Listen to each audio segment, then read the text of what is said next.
Welcome to the High Value Customer Podcast, the show for business leaders to learn how to attract and retain high value customers. This week's guest is Rich Dell from Flowlens, based in Belfast in the UK. Flowlens helps SME equipment manufacturers achieve 20 to 40% efficiency savings and sales growth. They replace their manual processes and spreadsheets with user-friendly online CRM, stock management, order processing, and service software. How are you doing today, Richard? Are you well? I'm good, thanks, Chris. Thanks for having me. Thanks for joining us today. Perhaps we could kick things off. If you could just give us a little bit of an intro as to how you've got to where you've got to in your career to date. Sure. So just as I was coming out of university, the cloud was a thing, or at least it was called the web back then. It became the cloud. And really, since those days, I've been involved in some kind of web-related business. I wrote my first website for my band back when I was still at uni, and found that I had an interest in applications and how applications could work on the web, and started a small agency back then. And really since then have been working with different companies in different shapes and forms to help them use the cloud to gain efficiencies, and obviously use the web for its characteristics in terms of distributed functionalities and connecting people all around the world. You can't drop in that you're in a band about giving us a little bit of that backstory. Well, yeah. So up until about last week, my lockdown hair was about the same length as it was whenever I left university. So yeah, I'm a bass player, harmonica player, wee bit of guitar, and back then I was in a cool indie band. That was obviously hoping to be the next Blur or Radiohead or something like that, or Foo Fighters maybe, and that has stayed with me. I'm now 1/9 of a Blues Brothers tribute band, albeit that the market for tribute bands has been slightly curtailed at the moment, but that doesn't stop us having a bit of fun with lockdown videos and that kind of thing. So cool. Good I'll have to look you up here. What's the name of your band? Give us a little plug.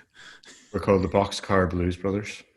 Lovely. Right, well, back to business. Talk to me a little bit about your ideal customer at Flowlens. So basically, we're looking for the owner, or maybe recently joined senior manager of a small to medium-sized manufacturing business, particularly companies that make machinery or equipment. So we have customers who make agricultural machinery, electrical equipment, power saving, energy efficiency, batteries. We have people in a wide range of very innovative markets, but they're small. They're maybe typically 5 to 25 people. They've got a lot of manual effort involved in taking a customer through the journey of initial inquiry, quotations, processing and manufacturing the order that the customer has ordered, and then turning that into an invoice. And typically what unites a lot of these businesses is that the product that they sell is quite high value and has a service life cycle to it after the fact. So we're looking for businesses that have maybe hit a glass ceiling of productivity, and that the demand is there for their product, but they're either going to have to hire more people to make the admin work and keep typically spreadsheets and manual interactions going, or think differently about their business process. And as I say, the person that's going to buy that is either the MD, who has reached that level of understanding of how their business works and isn't prepared to invest in just more non-value adding admin resource, or possibly a new member of staff who has witnessed this kind of technology elsewhere and has the confidence to be able to bring in and apply it to a smaller business. And Flowlens is a right-sized solution for that. It's price pointed, and the features are designed around the needs of that world. And would they have some kind of technology in place at the minute, or is it, I know you mentioned manual processes, but would you be replacing a sort of CRM system or an ERP system, or is it that they haven't got anything, you're just going to set one up for them? Usually the latter. So they'll probably have an accounts package, and maybe Sage, or maybe a legacy system. Maybe they've tried a CRM. Typically there'll be a lot of spreadsheets, a lot of emails, a lot of interruptions, which isn't even possible now. You have to make an effort to interrupt somebody, but productivity in offices suffers because of a lack of systems. So a lot of knowledge is also in people's heads. Those are the kinds of things that we're competing with in most businesses, and it's a lot of noise rather than a legacy system that's looking to be replaced. Were you totally clear on your ideal customer when you started the business, or has it evolved over the period that you've been in business for? Sorry. So the business started as an agency. So we started building applications to order, and as we evolved and saw that the world was productising, and we wanted to build a product, and we were looking at some of the experiences we'd had with manufacturing companies, and we could see this gap in the market for a system that joined together the front end sales and the back end operations of the business, with an emphasis on these high value asset type companies, people that are making machinery and equipment. As we have gone along, we have seen that our niche is very much the entry level. So Flowlens, the product, was launched about 6 years ago and has been constantly in development. But the more we see of the market, and the big guys are well catered for, albeit that the big ERPs and whatnot are trying to, migrate to the cloud, and, they're having differing degrees of success with that. But for the entry level, the small business, 5 to 25 people, not very well served by this kind of technology. So whilst we might have had ideas about tackling larger companies, it was quickly obvious that this solution that we saw was perfectly geared towards the smaller end of the market. So are you still transitioning from a sort of service-based agency to a product business, or are you made that full transition now? No, we're fully transformed at this stage. So that wasn't without its difficulties. Culturally, it's a different animal. We're very used to giving high levels of service, and we didn't want that to change with our product customers. But learning to be a product and focus on the needs of the many, not just the needs of the one or two, was a difficult transition for us. But we've managed that, and we're recruiting customers steadily. And even as recently as half an hour ago, I was on the phone to a potential customer who was relieved to hear that we don't do specials, we don't do one-off adaptations to the product, because they've seen that before. They've been burnt by the not maybe the upfront cost of that, but the long-term cost of that.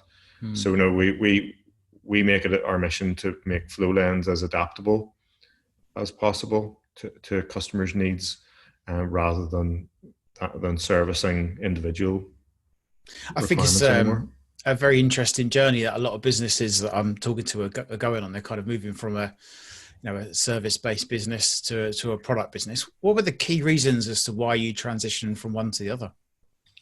Well, I think we had an ambition to build a product. We've built a lot of products, effectively one-off products for individual customers over the years, and we could see how we could multiply the value of that. We were transforming hugely inefficient processes for companies and making a big difference for them.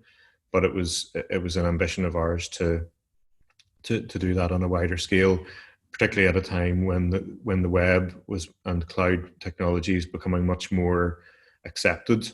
10 years ago, even you had a lot of convincing to do to MDs and IT managers and finance directors and so on about the security and those aspects, whereas now it's almost the default for most industries. It always surprises me that somebody thinks their IT manager Bob's better at security than Google, or Amazon or whatever. Someone who's got a turnover of billions and it's their job, and they've got dozens and hundreds of people trying to stop people getting into their servers, and they think that Bob in the IT department's got more experience and knowledge than Yes, Google exactly. or Amazon. Exactly. That's the thing. And luckily, we don't come across Bob too many Yeah. times these days, because most of our customers are too small to have an IT Mm. department. But the you can see within that more old school IT provider market that they know their days are numbered, because so much of this stuff is secure, so much of it's self-service, and people can do the work themselves. They don't need Bob anymore. I guess just to comparing your situation to a guy I was interviewing last week, and I guess he's sort of involved in similar conversations, slightly different products and whatever. But ultimately, he's probably selling to companies that are like 2 to 10 billion in terms of turnover. But he's like, a lot of them still have got Bob who are blocking like the new way of doing things and whatever. And I suppose if in some degrees, like if you can convince the MD of the company that you want to sell to that yours is the best way of doing it, they haven't got an army of people to overcome, or a sort of backlog of culture, or a sort of too much of a heritage of doing it the other way. Exactly, yeah, and most of the heritage they have is paying large invoices for a server to have their accounts package on. They realize, well, hey, I can migrate my accounts to the cloud, and I don't even have that expense. And yeah, it's definitely a relief to most people to not have that kind of legacy or last generation IT. So pull out your crystal ball and have a little think about your ideal customers and what the future looks like for those guys and girls that are running these manufacturing companies. Talk to me a little bit about the future. Is it kind of IoT and that kind of stuff, or what do you see coming? So businesses are very much embracing technology. A lot of our businesses are engineering-led businesses, so they're not afraid of the technicalities of it, but they're time poor. They're victims of their own success in a lot of cases, particularly when they have Flowlens there to provide a nice constant platform. And I think you're going to see, therefore, more time to look at how IoT can be introduced both inside the business, but also into the products, and how they can leverage that, make their products more sticky, use the data to help them learn more about how their products are working and how they can help their customers you get more out of their products. So I think a lot of that has become democratized in the same way we're sort of democratizing that business platform piece for businesses. And the attitude, it's a wee bit like the IT conversation there. The attitude is that there are systems there to do these jobs, not having to hire people to do effectively monotonous, repetitive admin tasks that aren't data rich. And I think that's that piece around where, when people understand the value of the data that they can get, you'll see that accelerate even more.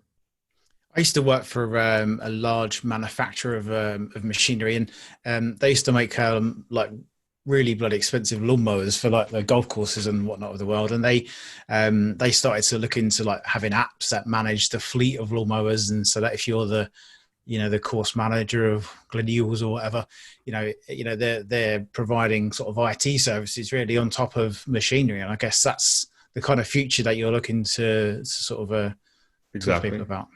Exactly. So it's not just like the nuts and bolts of the thing, but it's like, how do you provide a better experience? How do you solve more pain and problems that they've got as a result of the peripherals, I suppose, of having that bit of machine. Mm-hmm. No, exactly, and you can't do that until you know how it's being used, where it's being used, how often, and pardon me.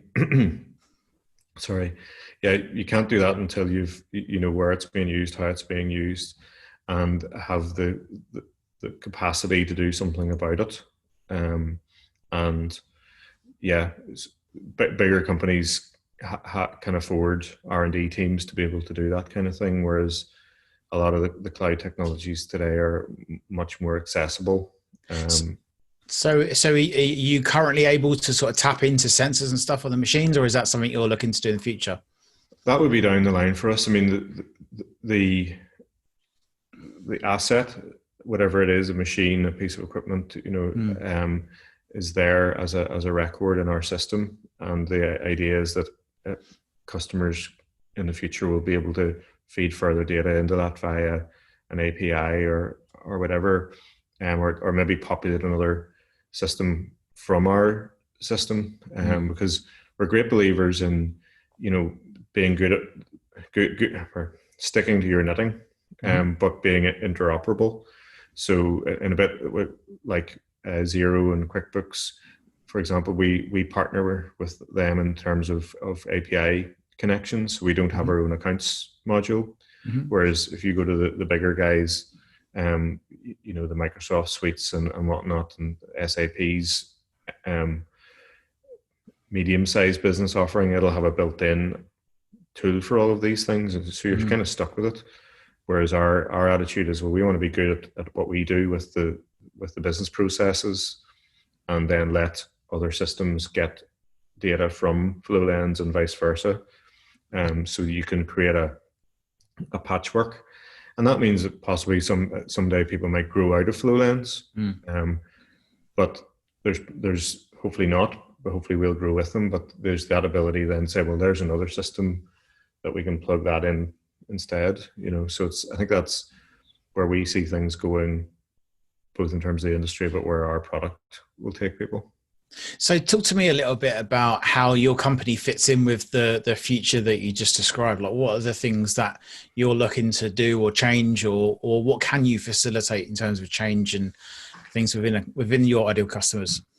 Yeah, well, I think we can open their eyes to what's possible, and we can give them the time, because unless you've got your foundation sorted, you can't address these bigger opportunities. And in almost every customer we deal with, an order book is maybe in one spreadsheet, stock list is maybe in another, if stock is even maintained.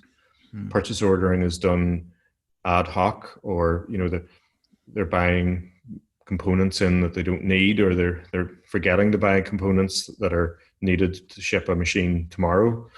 And all of these things cause those sorts of interruptions and panic that happens in a small business. And our system creates a nice even platform. So you've got your sales, you've got your quotes, you've got quotes that have turned into orders, you've got jobs that are on and the stock that's in demand for those jobs. You've got purchase orders that have been either fulfilled or not fulfilled yet. So all of that information is there, and there's only one version of it. There's not 10 different versions in everyone's heads. So we find that having that cuts out a huge amount of wasted time and confusion, and people asking the same thing over and over again, or searching through emails. And to cut a long story short, if you don't have that solid foundation, you can't start to think about, how am I going to either scale up production or enter a new market, or tap into IoT to get data coming back in, and figure out how to servitize business. And that's a big part of our ambition for our service module, is that the machines that you're servicing and the history you're tracking about those is feeding into a model that you can sustain greater revenues from the service aspect of the product than the upfront cost of that product whenever you first sold it. So when you think about like how much growth you might be able to enable them, obviously you're building in kind of more automation and more efficient ways of doing it. If someone's turnover £1 million today, like how much further could you take them with your software before they'd need to, go to an SAP or an Oracle or a Microsoft? Are we talking 10x, 100x? Like, what would you estimate? Well, it's hard to say at this stage, but it depends on the business. There's a few different characteristics. The reason why you wouldn't buy Flowlens is maybe that you have operations in 10 different countries, or maybe you've got 5 production sites. So the complexity of your business, once it multiplies, our ambition is to keep adding to the capabilities of Flowlens as we go along. But realistically, if somebody went from being a £5 million business to a £50 million business, that might be the upper threshold. And again, that's fine, because I think an important part about the ideal customer profile principle Mm. is that it's as important whenever they're coming in as going out, because otherwise you tie your team up. You're going outside your own process to support customers, and that the gravitational pull of that one big customer who's growing beyond your expectations can create problems for all of the other customers that are in your core ICP pool and the new ones that are entering. So in an ideal world, we would have infinite resources to be able to scale the product in those different dimensions. But equally, it's a tougher job trying to be an SAP or a Microsoft, and you've got all these segments, and your partners and territories and whatnot, and you're trying to be all things to all people. Whereas having a clear view of your ideal customer profile is the first step to scaling a growing technology business like ours. I think if you're taking people from this point to this point, and you're very clear, like before they get started with us, they need to have got to this stage, because then they've got these kind of problems, and you fit in very well with those. And then you say, I'm going to take you on this journey up to this point, and when you get to this point, this is probably your next stage. This is maybe what you're going to want to do next. And if you just specialize between this point and this point, and you say there's some real difficult challenges I'm going to need to help you get through from here to here, and we're really good at doing that thing, and this is our starting point, and this is where we're going to get you. So when you're at this point, you're going to be thanking me, because most people don't make that transition. But when you get to this point, obviously there's other places to go to help you get to the next level. Exactly, and that's it. We're not going to hold you back, and we've probably got you to that point quicker. But I mean, it all depends on the founder. There are some businesses that are driven for that kind of growth.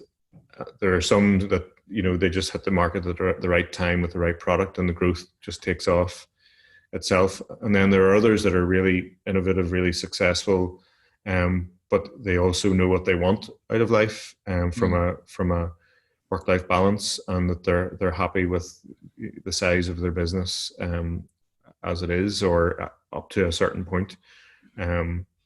So either way, we can handle and support those people in that nice middle section, and wish the other ones well on their way on towards the moon or Mars or wherever they're heading from their rocket ship. So if I was to have a conversation with some of your ideal customers, talk to me about like the things like they would say are the biggest values that you deliver as a business to them. So I'm talking to one of your ideal customers. I'm like, hey, why do you do business with these guys? What are the real key value drivers that you deliver? Mm-hmm. Well, I think first and foremost that we have taken the time to understand their business. So we won't sell Flowlens to somebody where we don't think there's a good fit, and that's a lot about their business process, and some to do with the people. And we've learned that the hard way. When you went from being a service business, you can build anything. You rely on a customer giving you a clear specification, and you rely on them then driving that through. But ultimately, they're paying for your time. As we learned what Flowlens could and couldn't do in terms of the market, and went outside our kind of ICP at times, thinking, oh, well, these guys need a CRM, or there's a bit of stock management here. But soon we could see operationally that was causing us problems, because we don't understand the sector that these guys are in. Their business process is sufficiently off kilter from what we're focused on, and it's a learning curve, and we're making mistakes, and we don't want to make mistakes and hold people's businesses back, which is why we learned very early on to stick to that core. So without laboring the point, that's understanding early on what the business process is, how we can help, and then doing our best to follow through on that. So when you buy Flowlens, you also buy a small package of implementation and training services, so that we can give you that care through the early months of onboarding and answering your questions. and helping you as that sort of project champion sell this internally and embed people in. And we can't lead the project for them, but we can at least advise as to how they will get the results from that. So neither of those things sound like they're about the product, but actually they are, because it comes down to the product feature set and the capability. And we want to be able to help people to the best of our ability, but we need to do it in a way that's profitable and scalable for us. So that attention to detail and that hopefully that availability and interest in their business is the thing that people will talk about. I guess becoming now 100% a productized company, it makes it slightly easier to stick to, like what you've agreed to do. Whereas I guess when you're a service-based business, you say, right, I want to do these 3 things, and someone comes across and offers you money for something else. It's sometimes challenging to say, no, don't give me any money. That's not what I'm trying to do. You kind of got to have that longer term vision. And I guess ultimately the cash flow to support your business in the short term, to be able to afford to turn down however many £1,000 someone's trying to offer you to do something that you didn't necessarily want to do. Exactly. You're right. I mean, there were many times where, particularly in the latter stages, where we were prepared to walk away from something, and for similar reasons. As a development agency, you get a lot of requests from startups or people that are thinking about a startup and they want to build a proof of concept, but they'll spend you'll spend 10 grand in the blink of an eye, and it's not the thing that they thought they wanted. And so I spent a lot of time telling people about product validation and all of the the conversations we were having with potential businesses is about what was nice to have and what was must have, for that same reason, that you're going to waste everyone's time if you don't have a clear view of it. And that upfront cash, you're right, is awfully tempting, but the knock-on effect of the distraction and the risk factor there is incalculable. Leads me on to my next question. This may or may not be the same answer, but you've probably learned a lot of lessons through running your business and going from the service business to a product business. What are some of the bits of advice that you would give yourself if you could meet up with yourself 15, 20 years ago?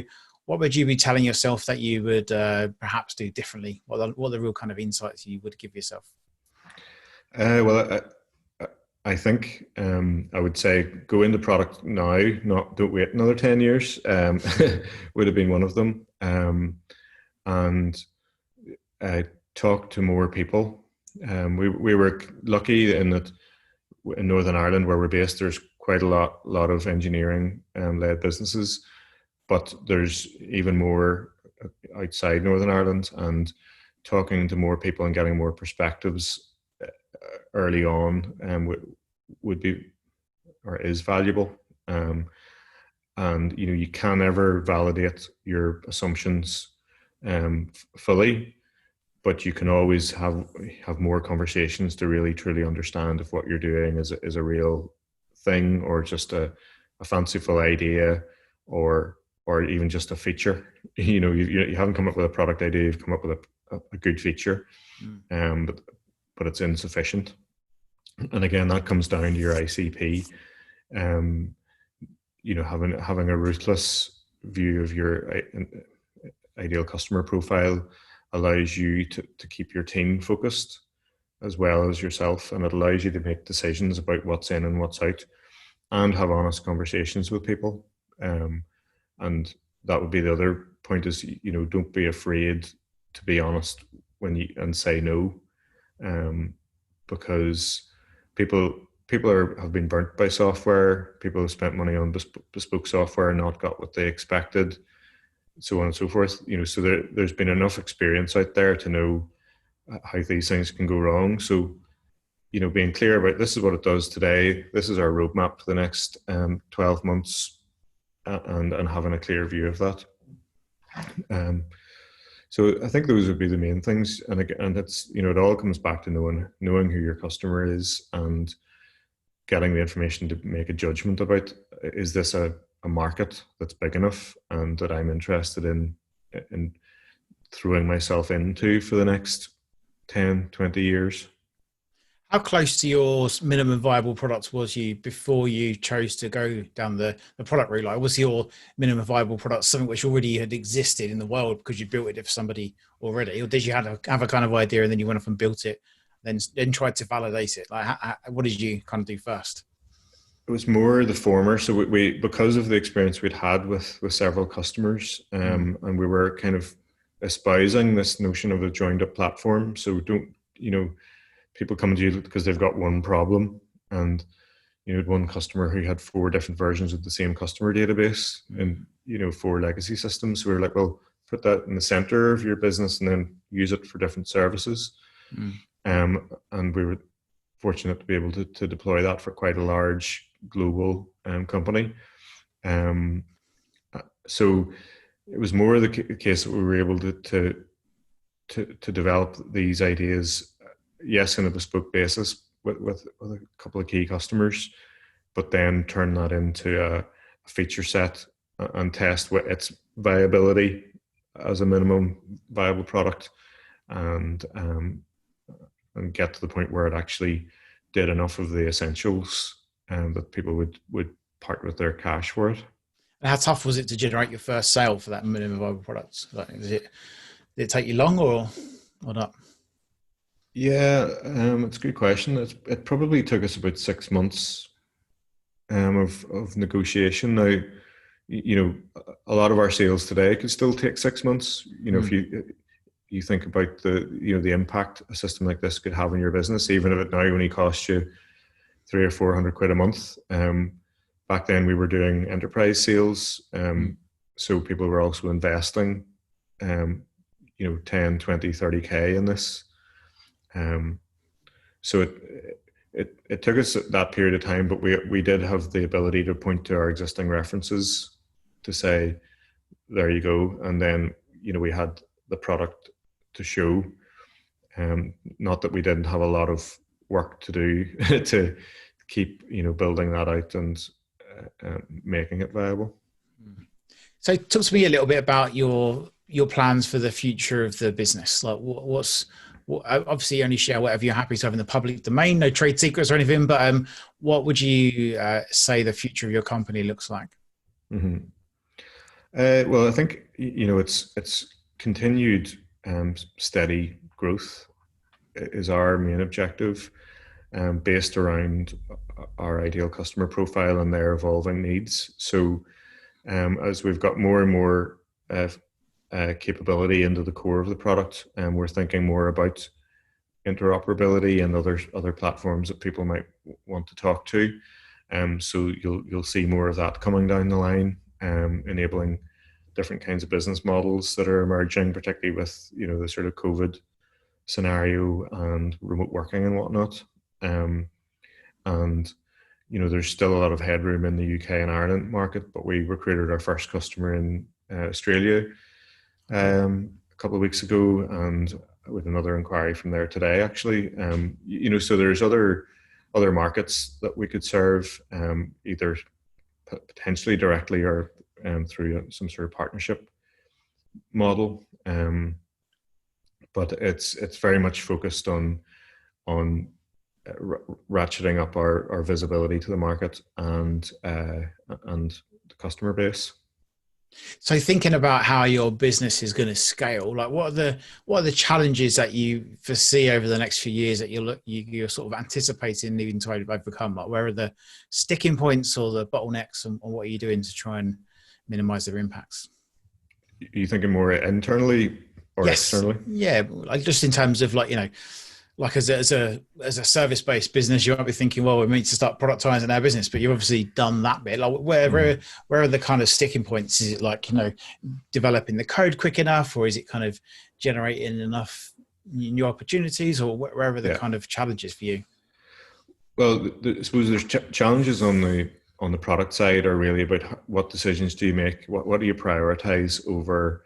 There's so many different things. You've got existing customer feedback, you've got where the market's moving, as I said, integrating with other products and so on. So trying to make decisions about that is a challenge, because you've only got so much resource, and the decisions that favor growth tend to win out, because the more customers you've got, the more resources you've got to play with. On the other side, internally, the more customers you have, the more you have to support, and you run the risk of diluting the onboarding experience and diluting that process of getting a customer from complete don't know anything about it to confident day-to-day use across their business. And we can do that quite effectively at the minute, but that's our mission for the next 12 months.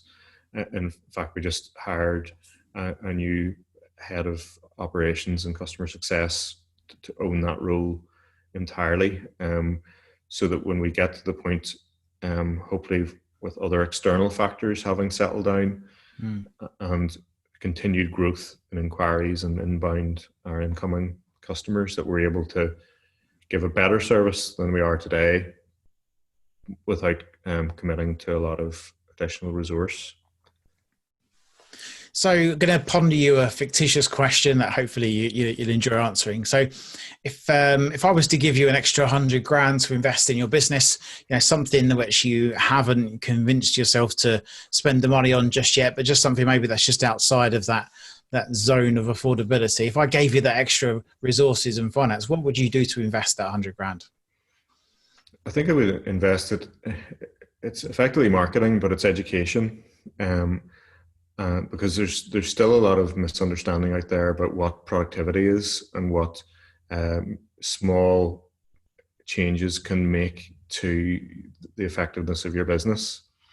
And there's a lot of information out there about this, and the government pays for a lot of consultants to go in and do things. But I think that that's the tip of the iceberg. I think there's a lot of opportunity, and I would be very selfishly focused on our kind of key sectors about telling the story of how you get from this position of managed chaos to a position of control, and then what opportunities that then lets you capture.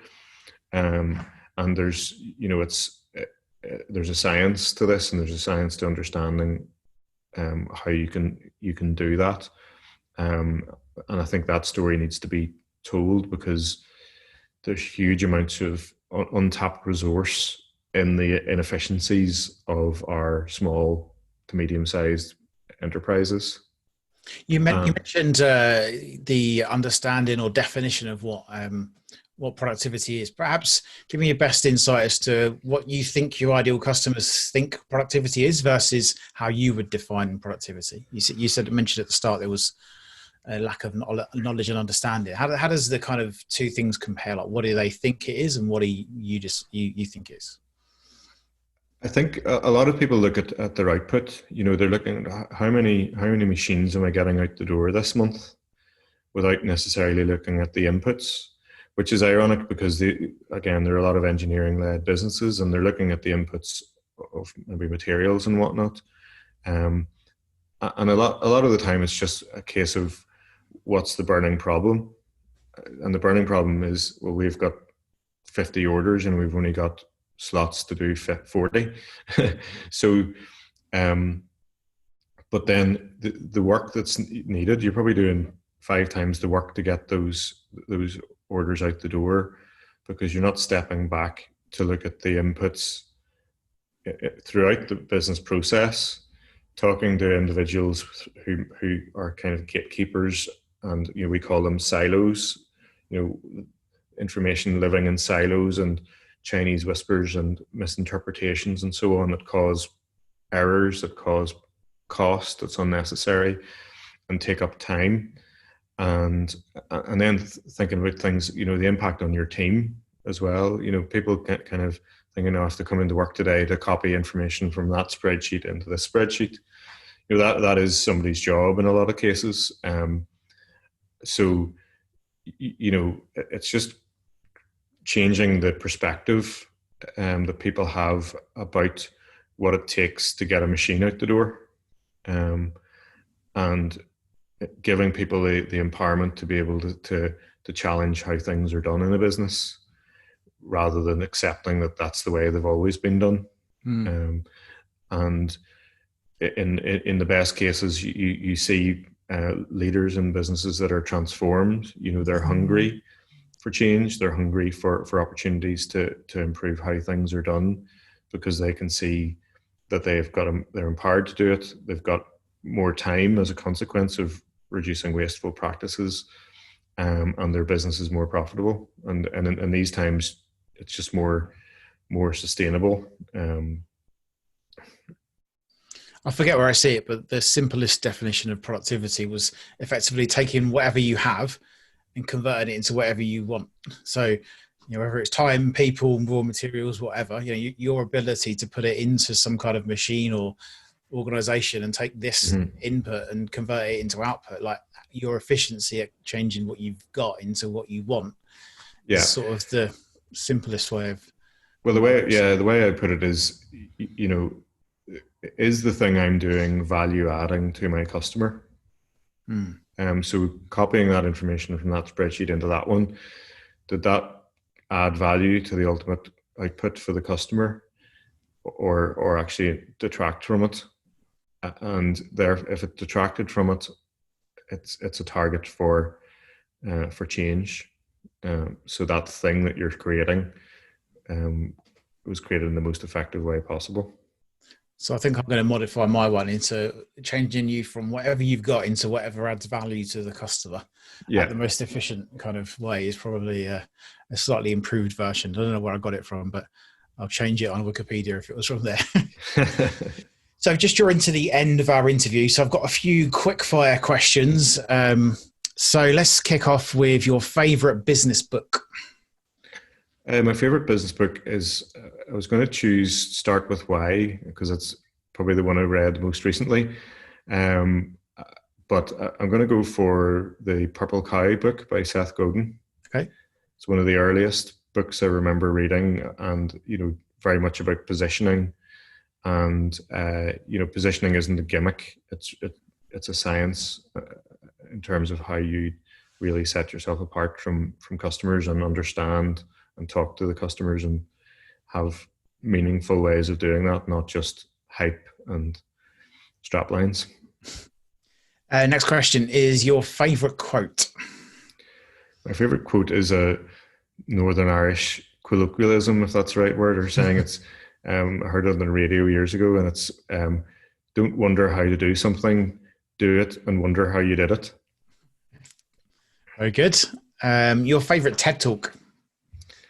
My favorite TED Talk actually is Simon Sinek, his Why Good Leaders Inspire, and that original video about the starting with the why piece is really resonates with me. I don't get out of bed in the morning unless I know that what I'm doing is worthwhile.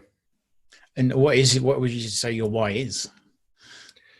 Well, it kind of comes back to why I would spend that $100,000 on education. I think my why from a professional standpoint is to inspire people to use their time wisely, and not be slaves to inefficiency and things that just don't need to be done.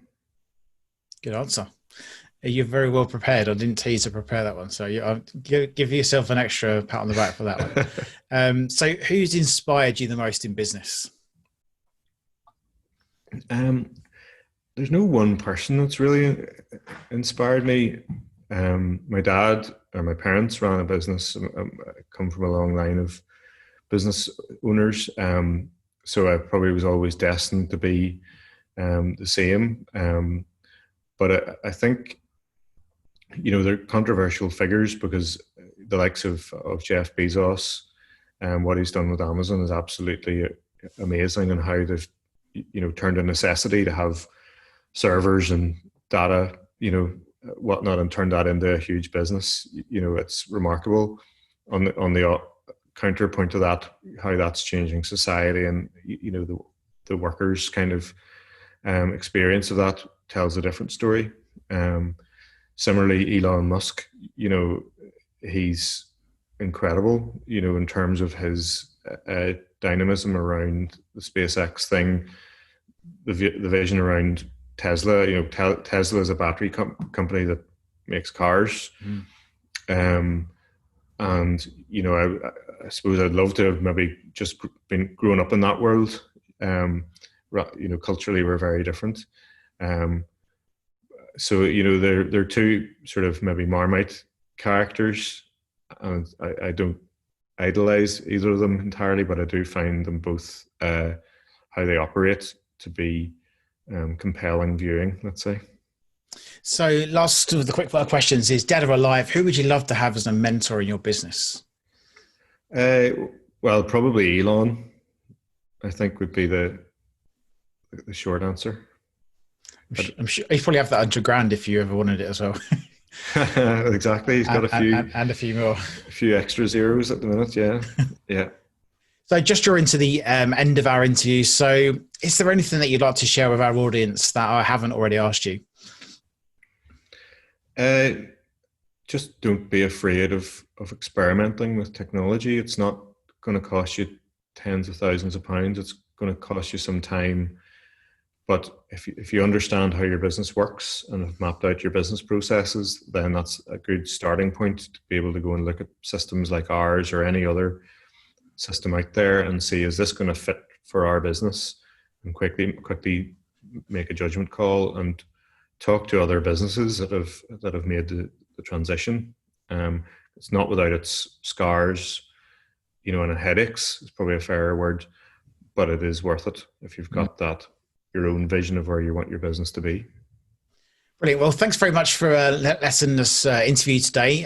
Could you just let the audience know how best to get in contact with you if anyone is interested in having a chat? Sure. The best place to find me is on LinkedIn. So if you search for Richard Dale, or Flowlens MRP software, you'll find my page or find our company page.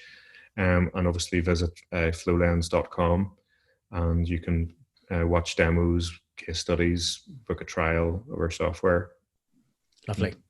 Thanks for your time today, and we'll look forward to catching up again soon. Thank you, Chris. Appreciate it. Take care.